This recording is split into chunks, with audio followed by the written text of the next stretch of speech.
Welcome to Crime Cafe, and today we're going to be talking about the unsolved case of Karlie Guse and the events leading up to her disappearance.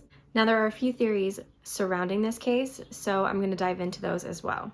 If you haven't gotten your coffee already, or tea, go and grab yours, I have mine, and sit back, relax, and let's dive in. Karlie Guse was a 16-year-old from Chalfont, California. She was born on May 13th, 2002, and she was 5'7", 115 pounds. She had blue eyes and dark blonde hair. Growing up, Karlie lived in a town called Bishop, California. It's where both of her parents grew up. Karlie's mom, Lindsay Farley, and her dad, Zach Guse, got a divorce when she was 2 years old, and her dad remarried a woman named Melissa not too long after the separation. Karlie had 3 brothers, 1 from her mom and dad, and 2 from her dad and Melissa. She lived with her mom, and she spent her weekends with her dad and stepmom.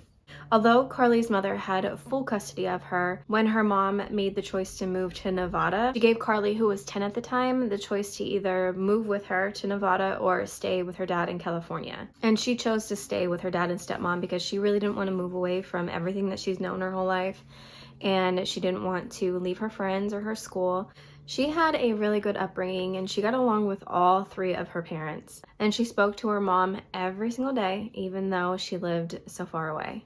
Karlie was described by many people as a happy, sweet, funny, and popular girl. She had tons of friends, and she was easily liked by anyone who met her. She really enjoyed skateboarding, swimming, and playing video games with her little brothers, and she was described as an amazing big sister. Lindsay, Karlie's mom, described their relationship as so much more than just parent-child. She said that her and Karlie were the best of friends, and they told each other absolutely everything. When it was time for Karlie to get a job, she got a part-time job with Melissa at a title company. In the beginning of October 2018, Karlie's family decided to move from Bishop to Chalfont, California, and this is where she was in the time of her disappearance. Karlie really didn't mind this move at all because it didn't change anything for her. She was still going to be able to go to the same school, see her same friends, so nothing was really changing too much, just the town that she lived in. She really didn't think it was a big deal, and she knew that it wasn't going to impact her life that much at all. Melissa said that Karlie transitioned to the new town and the new house really well. She was her same happy self. On Friday, October 12th, 2018, Karlie asked her parents if she can go to the Friday night football game. And of course they said sure. And Karlie actually never planned on attending that football game. She had plans to go to a party with her boyfriend. So she went out and went to her party, and Melissa took her 2 younger brothers and her own mother to a trunk or treat going on in the town. She texted Karlie between 7:30 8 o'clock at night just to see if she was okay and if she needed a ride home, and she immediately got a text back from Karlie saying no. But it wasn't too long after that text message that she received a phone call from Karlie. And when Melissa picked up the phone, she was kind of startled at the urgency in Karlie's voice. She sounded panicked, and she was yelling at Melissa to come pick her up immediately because she wasn't feeling well, and that Melissa needed to stay on the phone with her and not hang up. Karlie told her that she was at the back of Highland, which is located behind a mobile home park. So right there, Melissa knew that she was not at a football game. Melissa reassured her that she was on her way immediately. She left to go get her, and she tried to stay on the phone with her the entire time, but she lost signal, so the phone ended up hanging up. She tried calling Karlie back multiple times, and when Karlie finally answered, it was obvious to Melissa that she was like running. And when at the same time Melissa got to where Karlie said that she was going to be, and she was nowhere in sight, so Melissa kept driving forward, and that's when Karlie told her that she was running down Dixon Street, which is about a mile away from where she originally said she was going to be. And so as Melissa's driving, it's dark out, and all she can see is a flashlight from a phone like moving back and forth as if, someone was running.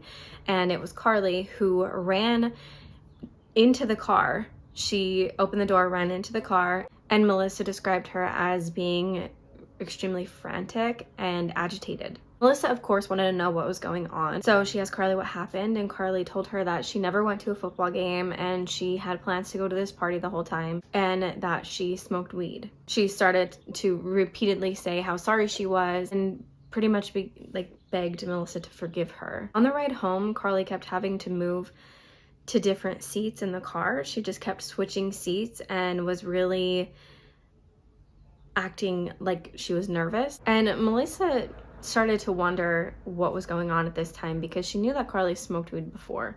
So she never had this reaction before, and she knew that she didn't react like this when she smoked. So she was kind of alarmed that, you know, maybe there was something else going on. It took Melissa a total of 15 minutes to get Karlie to calm down. And she knew that the level of panic that Karlie was feeling didn't really coincide with smoking weed. And when they got back to the house, it was around 9 p.m. at night, and Karlie's dad was home from a construction job and he was having a couple beers, and he said that he noticed right away that Karlie wasn't acting right. She wasn't acting like her normal self. She was being really paranoid, and her pupils were really dilated. He thought that maybe it wasn't weed that she actually smoked. Maybe somebody gave her something else, or maybe the weed was laced with something, or maybe she knowingly took something else and wasn't telling them. It said that Karlie would just randomly go stand in a corner of the room, and then she would be acting like she was scared of her parents, and then the next thing she would be hugging them and telling them how much she loved them and how they were just the best parents in the world, and then she would go back to being afraid of them.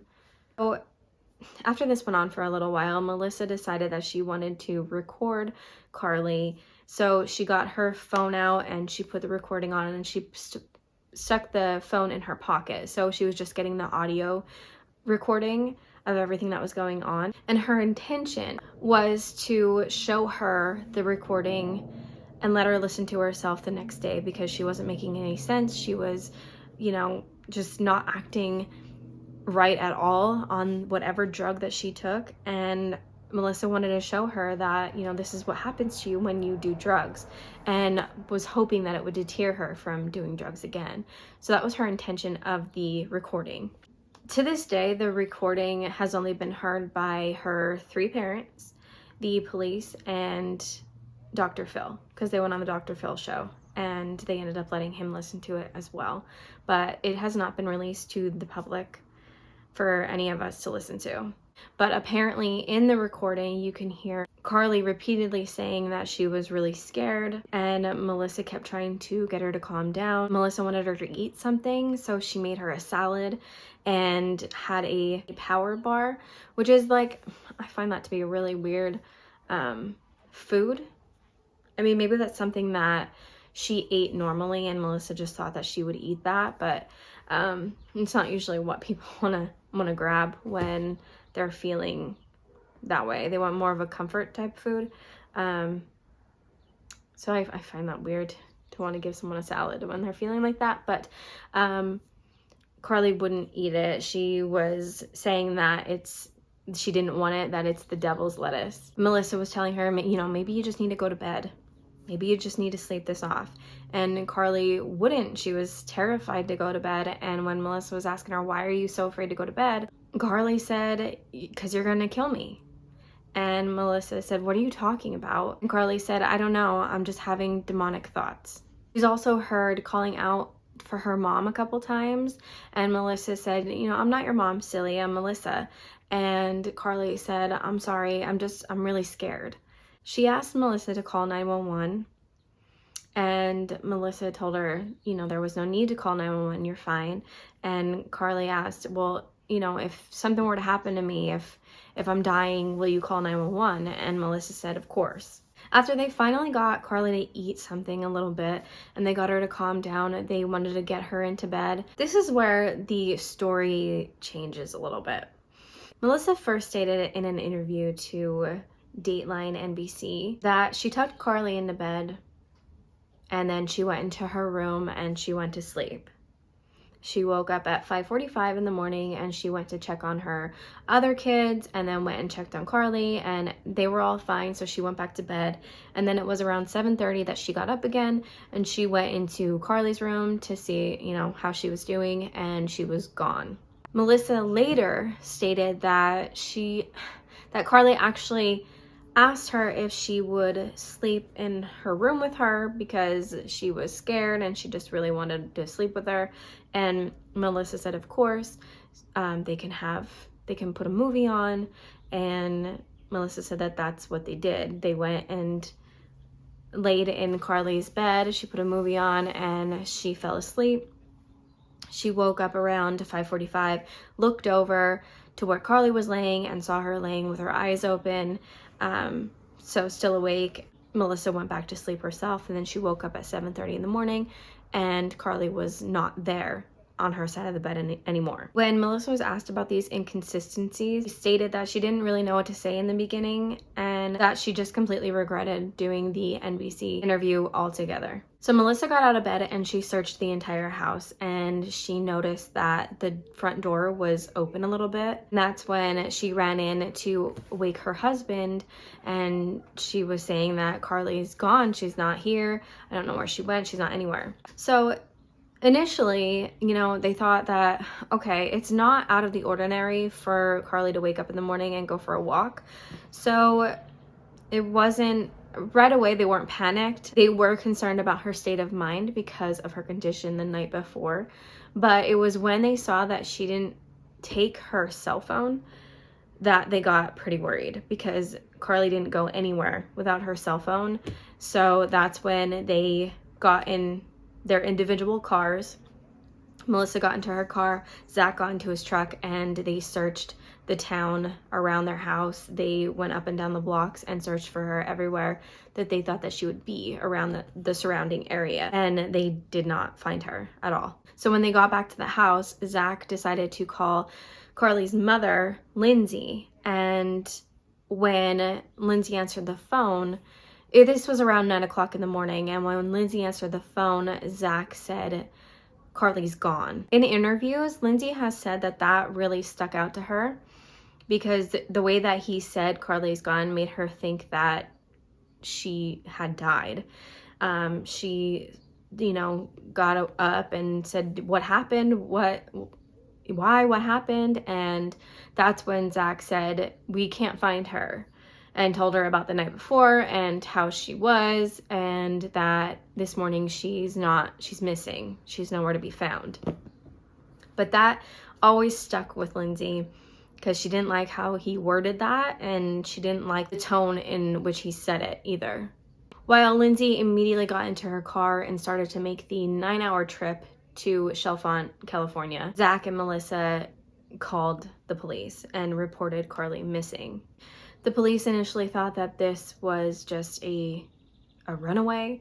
They came to the house and there were no signs of anything there, so they thought that she probably got up and walked out of the house, and they thought that, maybe it's just a runaway. They were told about everything, the going to a party, the way that she was acting weird, and they also were told that within the past few weeks, Karlie was dealing with some personal issues. She had been caught with some marijuana in school, which that got her suspended, and her grades were slipping, and she was made to attend counseling, which was helping bring her grades back up, but she was dealing with some issues in her life. The police went out and about to see if anyone saw anything, if there were any witnesses to anything, and there actually was a couple. The first witness was Richard Eddy, and he had been in his hot tub room around 6:30, 7 o'clock in the morning, and he said that the room has very large windows and he's able to see out onto the road, and he saw a young woman walking, and he stated that she caught his attention because it was so early in the morning and she only had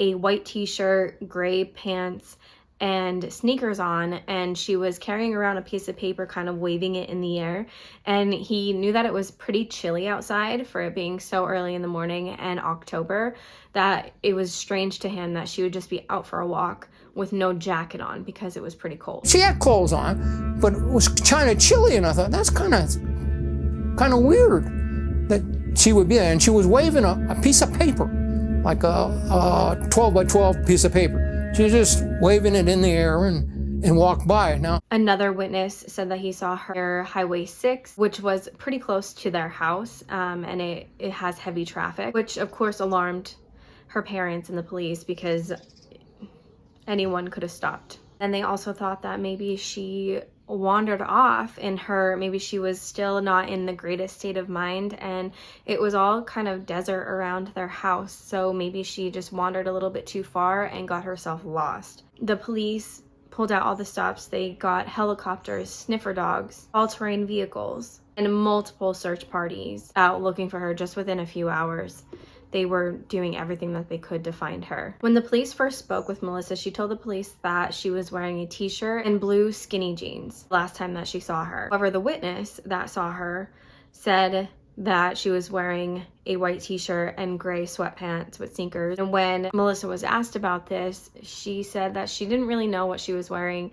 She just always wore skinny jeans, so she assumed that she was wearing skinny jeans. And then when she appeared on the Dr. Phil show, she said that Karlie was wearing a t-shirt and underwear the last time she saw her because they were going to sleep, and that's what she wore to bed. Karlie's parents were asked a few times if they noticed any missing clothes, if, gray sweatpants were gone, or if her skinny jeans were laying on the floor or in a hamper or something, and they said they don't know. They asked, do you know every piece of clothing that your kid owns? They just weren't sure. During this time, phone records came back and it showed that Melissa had texted Donald, Karlie's boyfriend, at 2 in the morning, the day that Karlie went missing. And it just said, pray for her. There was no other context. He didn't message her back.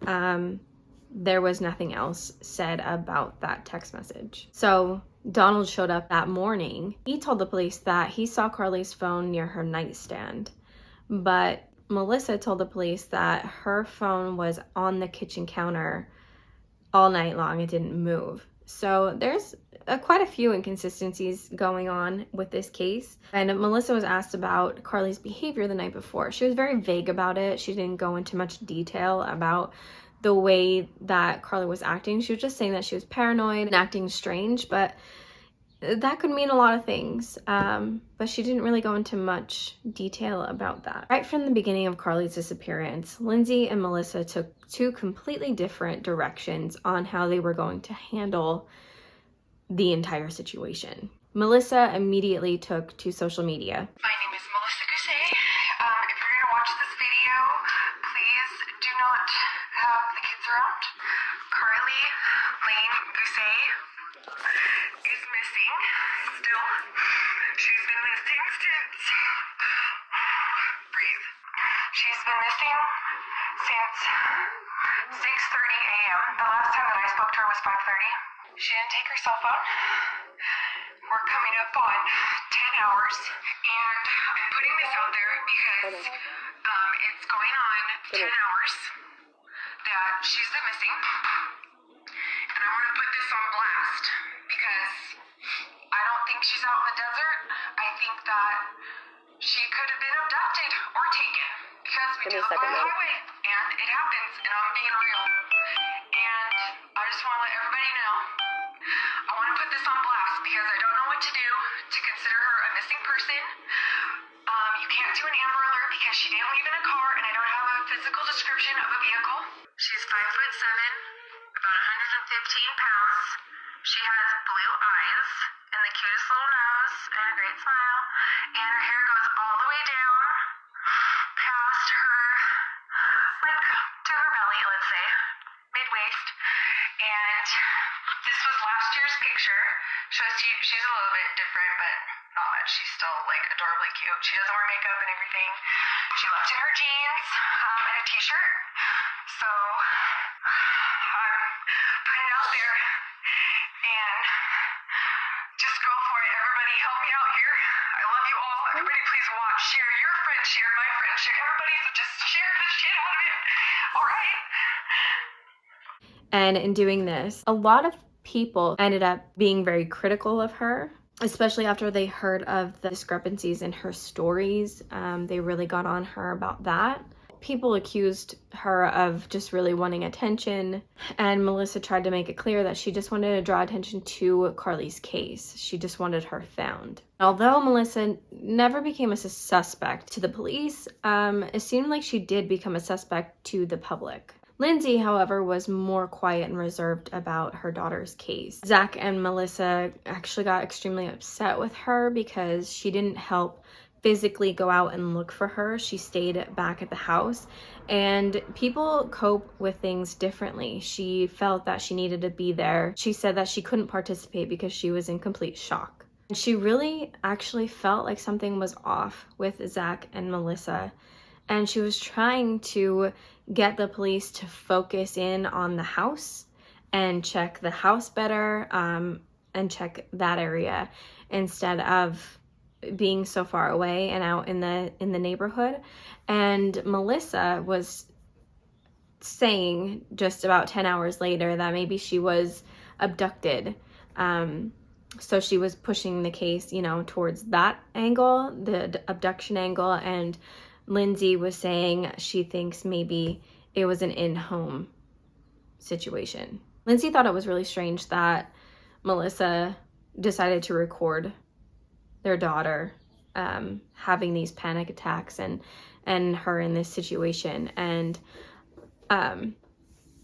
you can let me know how you feel about it, but I know sometimes parents do that with the best intention. They want to show it because the person could be acting completely different than how they normally act or how they would want to act in public. So you want to show them how they react to these things in their bodies to stop them from doing it again. So I get it.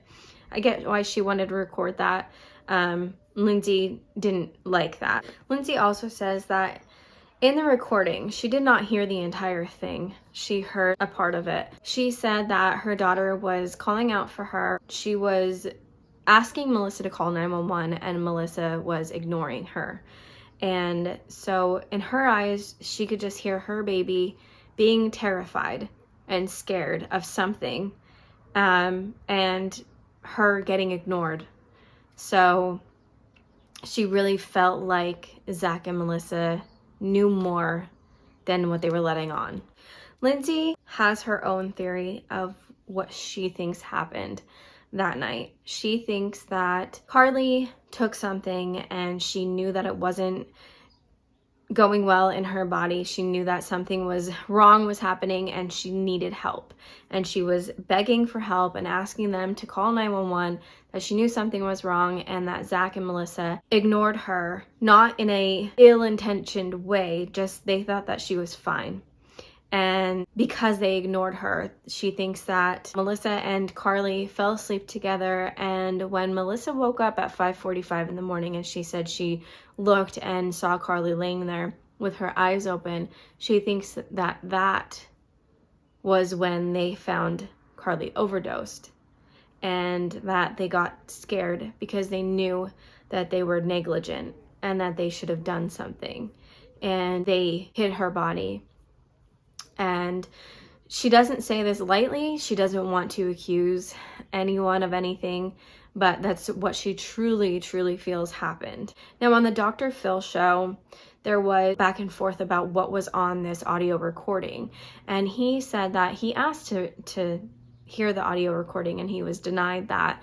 And Zach and Melissa said that they were never asked for Dr. Phil to hear the recording. And I highly doubt that. But they said, it wouldn't make a difference. It's not going to help find her. It's an ongoing case. They were trying to they didn't want him to hear it. And then Melissa said, you can hear it. I just don't want everyone else to hear it. So he did listen to it, and he did say that in the recording, it was Karlie did ask Melissa to call 911, and Melissa told her, no, you're okay. We don't need 911. And then Karlie asked, if something were to happen to me, would you call 911? And Melissa said, yes, I would. Dr. Phil does seem to side with Melissa and what she says is on the audio, and Lindsay interprets it differently. And I just think I mean, of course she's upset. She hears her daughter completely scared. No one knows what she's scared of, but she's terrified, and she knows that she did drugs and everything, and she's still asking for her to call 911. Some theories that people believe is that Karlie woke up in the morning.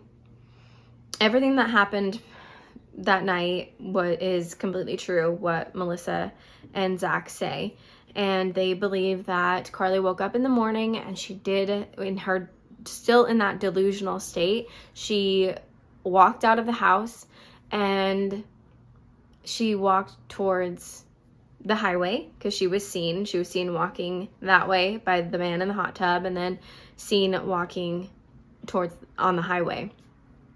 So people think that she was walking on the highway and that she got picked up and then was entered into sex trafficking, which it's very plausible for that to happen. So I think that is one, definitely, like, the highest possibility. Another theory, which I just think is a nonsense theory, is that she ran away. That Karlie was actually into drugs and had been for a while, and she decided to run away to go live her life how she wanted to, and now she's homeless and off the grid and on drugs.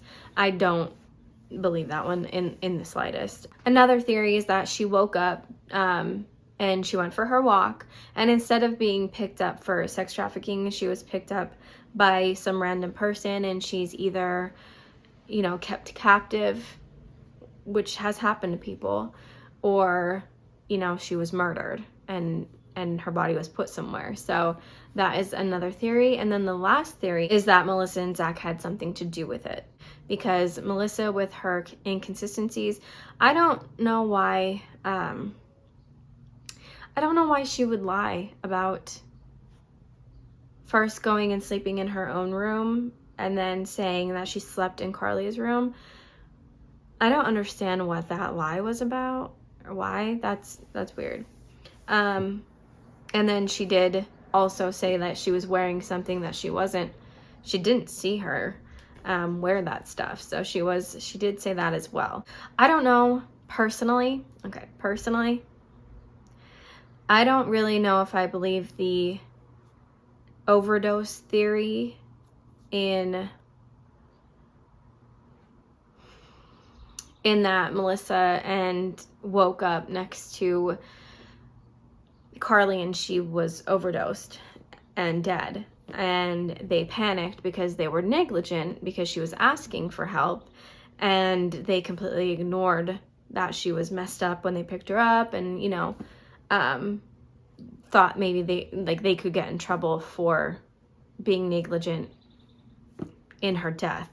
I don't necessarily believe that.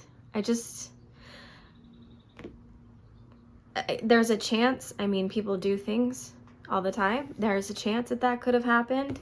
But in my mind, I think getting rid of the audio recording and calling the police and just saying they woke up to Karlie, overdosed or something happened, like she's dead in her bed. They woke up and found her like that. It would be a lot easier for them to dismiss what happened the night before. They could have said Melissa picked her up. She was obvious, she was out at a party. She was in trouble that she was at a party. We sent her to her room, and that was the end of that. And then they woke up and it was, and that happened. So it would have been much easier for them to come up with a story than hide her body. So I don't think that is too logical. Like I said, there's stranger things have happened. And that's what Lindsay leans towards, Karlie's mom. She does lean towards that theory. So I would love to know what theory you think. Do you think that they would do that? I will link the Dr. Phil episode below, so you can watch that if you want to. I will also link a couple YouTube videos that I found of Melissa, Zach, her younger brother, a friend, like a couple people being interviewed. The witness is interviewed. They're being interviewed by the police or FBI. And it's just like a 1-minute video, and it's just them talking. I think it's pretty neat to watch those. So I'll link those as well if you want to take a look at them. I would love to know your thoughts and your own theory if you've been following this case. This is an older case. I also want to say that there is a YouTube video out there from a guy who has a lot of followers, tons. He made a video a long time ago. He was riding his dirt bike out in the woods with his friend, and he came upon a girl walking like 45 minutes away from a road in the woods there, and or the desert. I guess it's the desert. Where I live, it's the woods. So it's like the desert area. And in his thumbnail, he has a picture of Karlie and an arrow pointing to this girl, the quick shot that he got of this girl. And, you know, saying like, did I find Karlie Guse, or whatever it is that he says. It's not her. It is not her. It is, he did contact the police, and he did help them to find a runaway teen with her boyfriend. So he did help that family. But knowing that, I don't like to put that as your thumbnail and to put that like it's such clickbait. Don't click on it. It's not Karlie, and you see a split second of the girl. Just don't click on it. I think that's awful. It's in bad taste. Let me know what you think of this case, and like always, if you have any suggestions, you can leave them in the comments below or email them to me. I want to thank you for giving me your time, and I hope you have a wonderful day.